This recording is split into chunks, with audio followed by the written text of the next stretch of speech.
This is question 19 from the 3.3 MyLab math homework about product rule and quotient rule. And in this problem, we're being asked two things. We're being asked to find the derivative, and we're being asked to find the values of x where the tangent line is horizontal.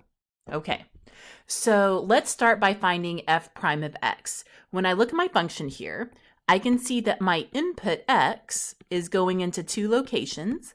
My input's going into the monomial x cubed, and my input's going into this binomial base to the 7th power. So we're going to use our product rule here. There's two functions being multiplied together that creates a product. We can use our product rule. In this one, I highly suggest using your product rule. Your other alternative would be a lot of algebra, because the way this function is structured, I cannot distribute x cubed into this binomial, because according to our order of operations, according to PEMDAS, exponents come before multiplying, and distribution is a type of multiplication. So I would have to handle this exponent first, which means I would have to write those parentheses out 7 times and do all that multiplication before I could distribute that x cubed into the result. So we don't want to do that. We're just going to do product rule. Okay, so practice writing that product rule down over and over again. The product rule is the first times the derivative of the second plus the second times the derivative of the first. So the key to this is being organized. So I'm going to come over here and label our first function was this monomial cube. So the derivative of that, just following my power rule, is going to be 3x squared. The base is a plain variable, so the derivative of the base is 1, so I don't need the chain rule. And then my second function is this binomial to the 7th power. So this time I need power rule with chain rule. So when I use my power rule here, I'm going to get 7 in front of my base. I rewrite my base exactly as I see it. I decrease that exponent by 1, and I have to tack on the derivative of the base. Now, the derivative of the base requires power rule, and it just so happens that the derivative of x is 1. And the derivative of a constant is 0. So it just so happens that when I find the derivative of this linear binomial, the derivative is just going to be 1. So it doesn't really affect my overall results here. The derivative of that base is just 1, but I'm going to write it to show that I needed the chain rule. It just didn't affect my derivative because it ends up just being a 1, and we don't have to write that. So now that we have those pieces, we'll go ahead and plug them into our template here to get our raw derivative. So our raw derivative is going to be the first function, x cubed, times the derivative of the second function. That was 7 binomial base to the 6th power. Then we're adding the second function, which was the binomial to the 7th power, times the derivative of the first, which was our 3x squared. And that's your raw derivative. You can technically type that in to my math lab for the f prime part of the question, and it'll count it right. It'll count it right.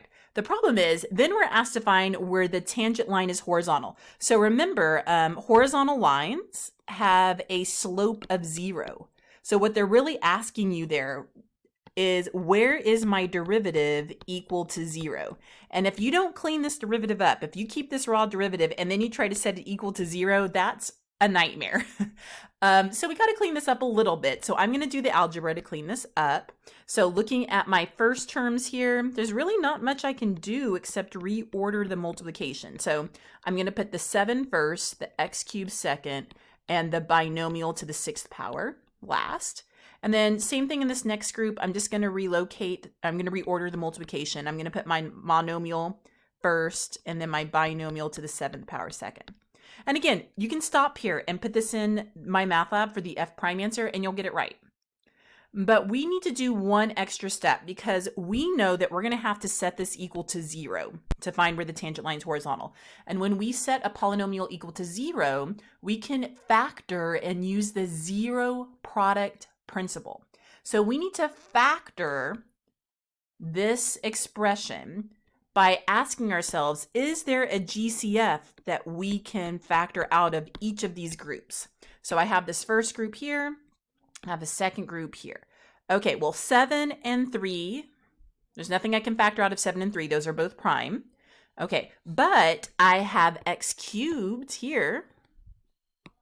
and x squared here, so I can factor out an x squared.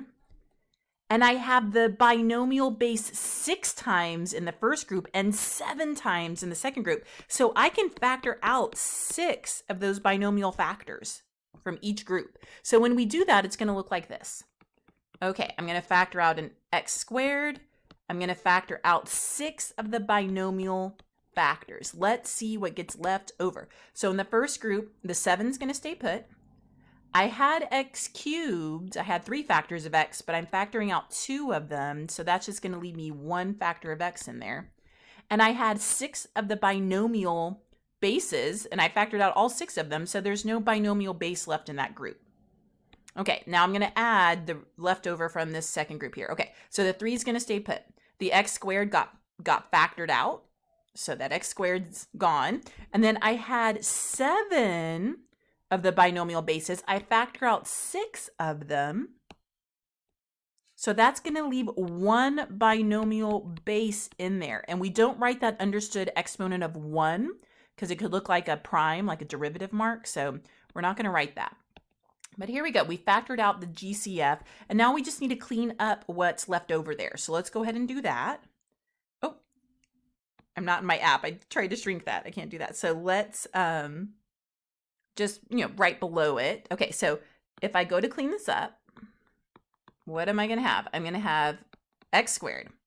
I'm going to have my binomial to the 6th power. And then in these brackets, I have 7x plus, I'm going to distribute the addition and the 3.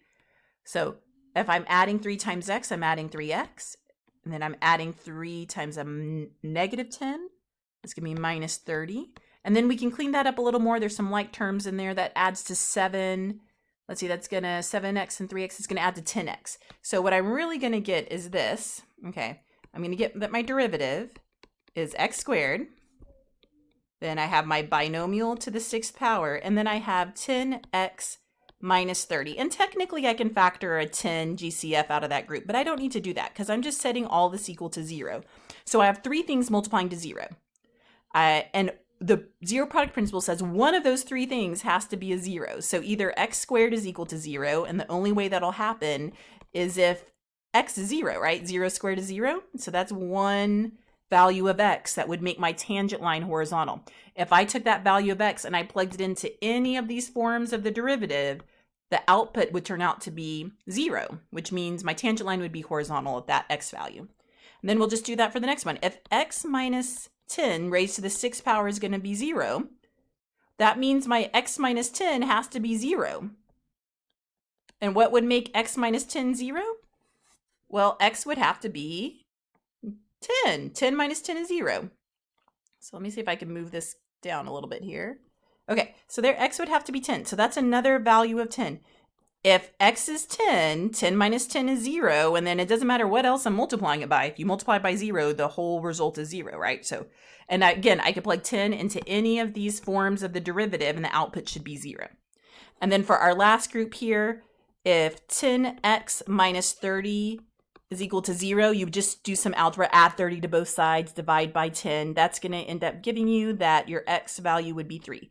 10 times 3 is 30, and 30 minus 30 is 0. So that's the last x value. So there are 3 values of x where this tangent line is horizontal. There's 3 values of x where if I input it into any form of the derivative, the output would come out to be 0. The derivative of the tangent line at those 3 x values is 0.